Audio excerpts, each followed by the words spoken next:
বারবার পয়সা খরচা করে সোনার দোকানে গিয়ে সোনার উপর জিনিস পলিশ করতে গেলেও অনেকটা টাকাই চলে যায়। তোমরা চাইলে বাড়িতে থাকা কিছু উপকরণ দিয়ে এই রেমেডিটা ট্রাই করতে পারো। তো দেখতেই পাচ্ছ আমি এখানে 1 চামচ ভিনিগার দিয়ে দিচ্ছি। তোমরা চাইলে এখানে 1 চামচ পাতিলেবুর রস দিয়ে দিতে পারো। আর তার সঙ্গে চাই 1 চামচ বেকিং সোডা।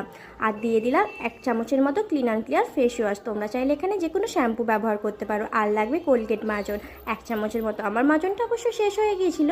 তোমরা এখানে যে কোনো সাদা মাজন ব্যবহার করতে পারবে। দেখতেই পাচ্ছ আমার ডেলি ইউজ করা নূপুর বাবুর রূপোর বালা আর আমার দুটো রিং দিয়ে দিলাম। আর এখানে তোমরা যে কোনো শাঁখা বাঁধানো আর যে শাঁখা পরো ডেলি ইউজের জন্য সেগুলো দিয়ে পরিষ্কার করতে পারো এই জলটাতে। দেখো জলটা দিয়ে কত নোংরা বেড়েছে। আমি 5 থেকে 10 মিনিটের জন্য এটা ভিজিয়ে রেখে দিয়েছিলাম। তারপরে ব্রাশের সাহায্যে সুন্দর করে পরিষ্কার করে নিলাম। এই জিনিসটা তোমরা বাড়িতে ট্রাই করে দেখবে, অবশ্যই উপকার মিলবে।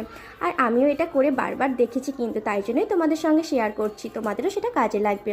আর ভালো লাগলে, কাজে উপকার পেলে তোমরা অবশ্যই একটা লাইক করবে।